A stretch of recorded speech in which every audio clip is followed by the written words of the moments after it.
Carlos. Wave and say hi, Carlos. Hi. And we would like to welcome you to Disney's Hollywood Studios Backlot tour. Your tour is going to start right here at our special effects water tank. Now, water tanks like this continue to play a major role in action films today. Here are the explosive and out-of-control mayhem you see in movies like Crimson Tide, The Rock, and Pearl Harbor. Can all be created using large-scale physical as well as mechanical effects. The action is then filmed as a carefully planned sequence of events.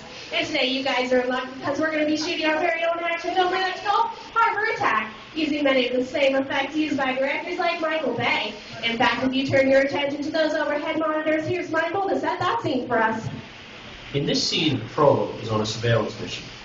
Searching the skies for enemy aircraft, the crew is caught off guard when the real danger surfaces from beneath the sea. It is going to require a full range of physical effects, split-second timing, and careful direction. We have the lights, we have the cameras. All we need now is the action. And if anyone knows serious action, it's certainly Michael Bay. Some of the effects we'll be using today include water cannons, pressurized up to 100 pounds per square inch. We also have bullet hits, which must be programmed in time to match continuity of our visuals and eventually the pattern of our sound effects. The last and probably most important physical effect is fire, which must be ignited at a precise moment, because it takes a lot of time and work to reset those charges for another explosion. Of course, the number one consideration is the timing of all these effects, though it is safety of our actors on set. And that's where you come in.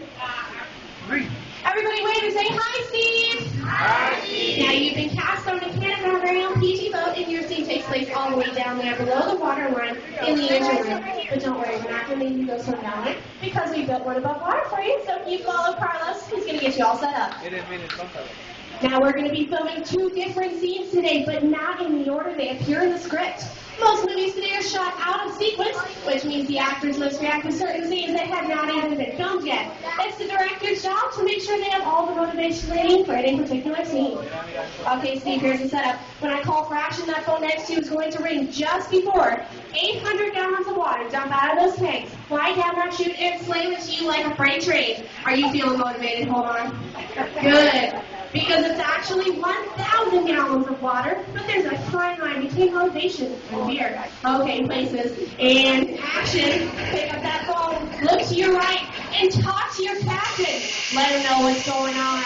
Keep talking, tell him all about that water.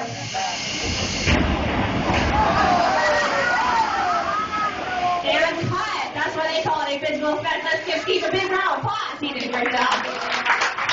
Now, one more thing for you. You're going to sit right there.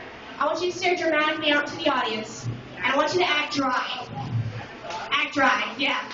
Good start. We'll let you work on that. We're going to take that scene, insert it to the next one, and see how it all ties together in our final sequence. Our next setup takes place on the deck of our PT boat, so let's meet the rest of our brave crew. Everyone, please give a big round of applause for our brave Captain Christina and our wild and wacky Captain Francine. Give a big round of applause, everybody. Your cast is all set and your crew is standing by. Thank you, Carlos.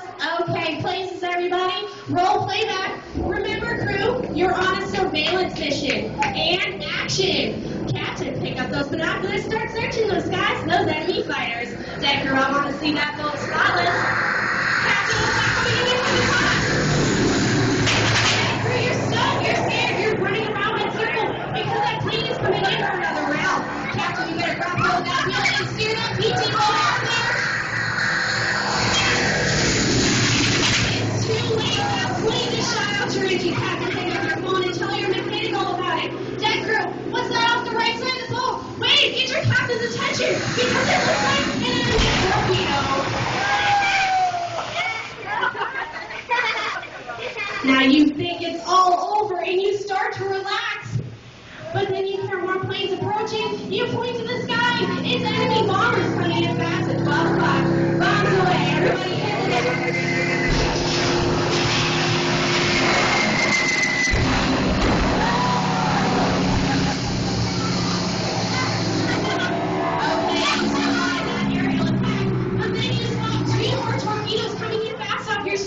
It looks like it's going to hit your boat window. It's not spinning, and it's heading straight for the audience. Point to the audience, Neil, look out! And cut. Let's give him a big round of applause.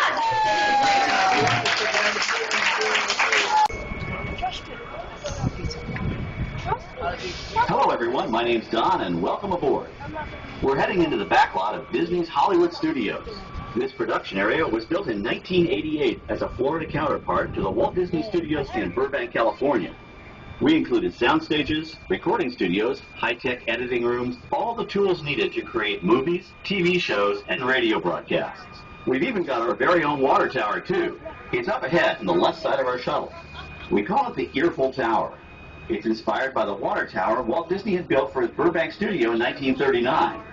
Our Florida tower stands a lucky 13 stories high, and we added our own creative touch, a giant set of Mickey Mouse ears. If you wanted to wear those ears, you'd have to have a hat size of 342 3/8. Up ahead, after the next bend in the road, you'll have a perfect opportunity to take a picture of this famous icon. In the world of entertainment, every project starts with a screenplay and a lot of creative ideas. A production studio is where the ideas of writers, producers, and directors are transformed into an on-screen reality. Within these huge spaces, filmmakers can literally create their own worlds. Our Florida sound stages are soundproof, weatherproof, and most importantly, air-conditioned, all vitally important for the cast, crew, and equipment. Many of the crafts needed for filmmaking are located right here on the lot. On the left, we have our own greens department. It grows flowers, trees, shrubs, and topiaries.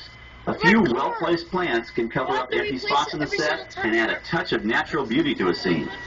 On the right are two of the aircraft from the 2001 blockbuster hit Pearl Harbor. These exact full-scale replicas of P-40 fighters were used in the special effect fight sequences. Of course, many of the planes you saw flying through the aerial battles or sitting on the ground weren't real at all. They were created entirely within a computer. Oh, keep your cameras focused to the right. We're coming up on that perfect angle at the Earful Tower I told you about. It's a true masterpiece.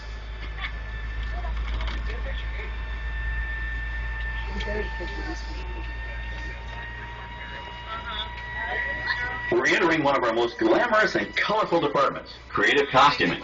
Every star has to have just the right wardrobe, and it all begins here with a designer's sketch. Our team of designers, seamstresses, and tailors can turn 1.5 million yards of fabric into over 25,000 costumes every year. Many of these costumes will become part of the shows and attractions of the Walt Disney World Resort. In fact, here in Florida, we have the largest working wardrobe department in the world. Why, Mickey Mouse alone has over 175 different outfits to choose from, while Minnie Mouse keeps more than 200 unique costumes in her wardrobe. On the left are costumes worn by the stars in recent studio productions. You'll probably recognize some of those costumes from the big screen. Every story needs a setting, and our design staff can create just about any place a script calls for, from an urban city street to a remote desert canyon. On the left is our scenic shop where large-scale sets and props are built. Our team of set designers, carpenters, artists, and engineers has created caves and caverns, game show sets, even replicas of the U.S. Supreme Court and NASA's Mission Control, all on our sound stages. The shop also provides sets and props for our shows and parades here at Walt Disney World. The same skill and craftsmanship that goes into a movie set can also be used to create magic for our parks. Either way, it's all about making dreams come true.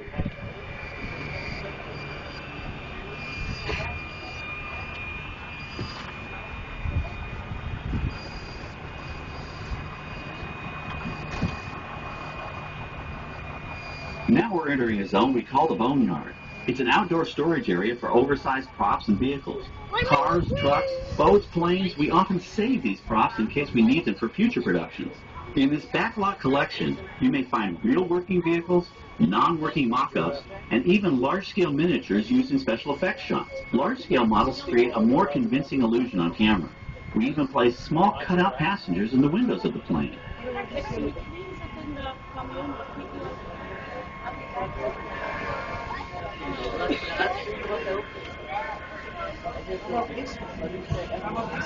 We're now passing by the sets for our Lights, Motors, Action Extreme Stunt Show. On the left, you may catch a glimpse of the Mediterranean fishing village that sets the stage for this thrilling attraction. We'll get a closer look at it soon, but for now, we're approaching one of the largest standing sets on our back lot. It's over on the right. It may not look like much from this angle, but it's pretty spectacular on the other side.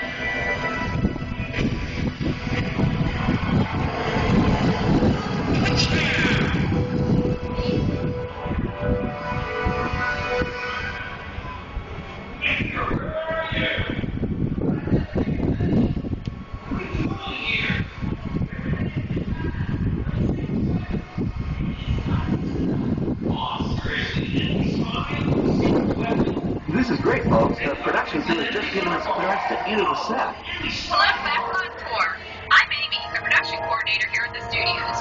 I can see your shuttle heading toward our canyon set. I've given your driver permission to come in and take a look around.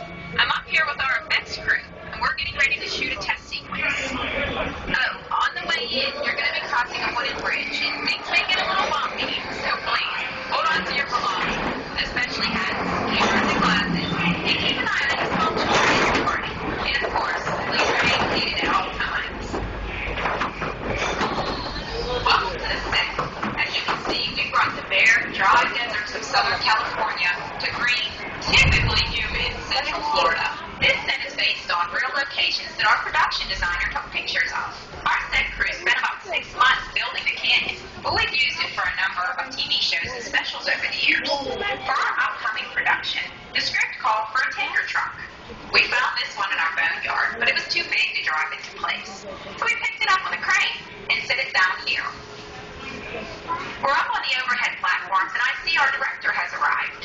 As soon as the rain effect is ready, we'll begin the sequence. This sudden shower is really just a special effect. We've rigged up a series of water nozzles just above your tram. The water sprays in a crisscross pattern to create a sense of depth, but this storm only covers the first few feet of the set. The captain begins. C1, take 2. Okay, it's showtime. Everybody stay seated. Hang on to your belongings and watch your children.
Now, let's go behind the scenes and find out how this spectacular sequence was created.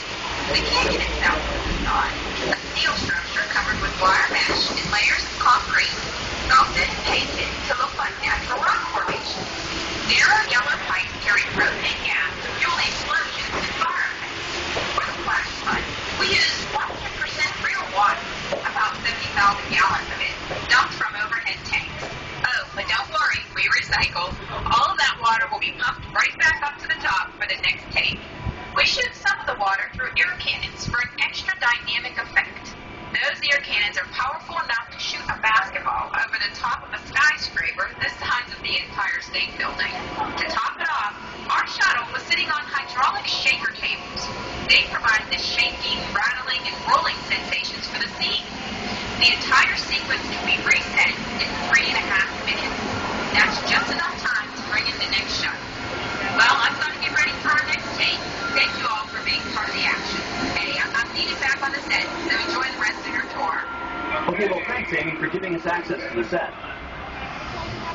On the right, we have an authentic piece of Disney history. That Gulfstream 1 was known at airports across the country as November 234 Mickey Mouse, but we just call it the Mouse. In 1964, Walt Disney and his hand-picked team used this plane to scout locations for what he called the Florida Project. Soon, they secretly began purchasing thousands of acres of land, which became the Walt Disney World Resort in 1971. During the creation of the resort and later Epcot, the Mouse shuttled studio executives and Imagineers between Burbank and Orlando, making it the most used executive aircraft in the country. Appropriately, the Mouse retired here in 1992. As Walt used to say, it was all started by a mouse. In this case, the 234 Mickey Mouse. On our right, we once again sweep past the magnificent Mediterranean village of our Lights, Motors, Action Extreme Stunt Show. This high-octane attraction is based on the hit show from the Walt Disney Studios Park in France. In this action-packed production, you'll feel like you're right there on the set during the filming of a spy thriller, complete with custom-built cars, motorcycles, even jet skis. You'll experience the split-second timing, coordinated driving, and fiery special effects that make action movies a real blast.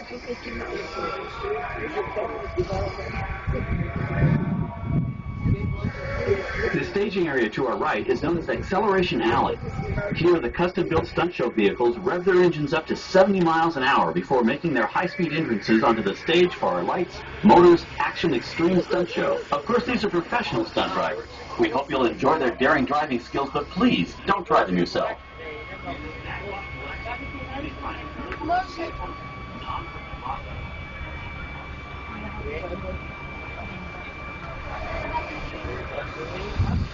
On the left, we've reached our second boneyard with more historic props and vehicles.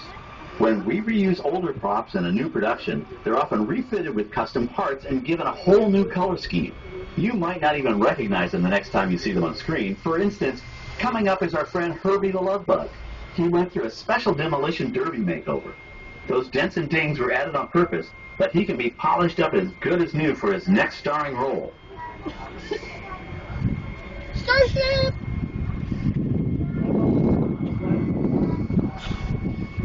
On our right, we now have a very different view of the fishing village set. From this point of view, you can see that there is no inside of the buildings.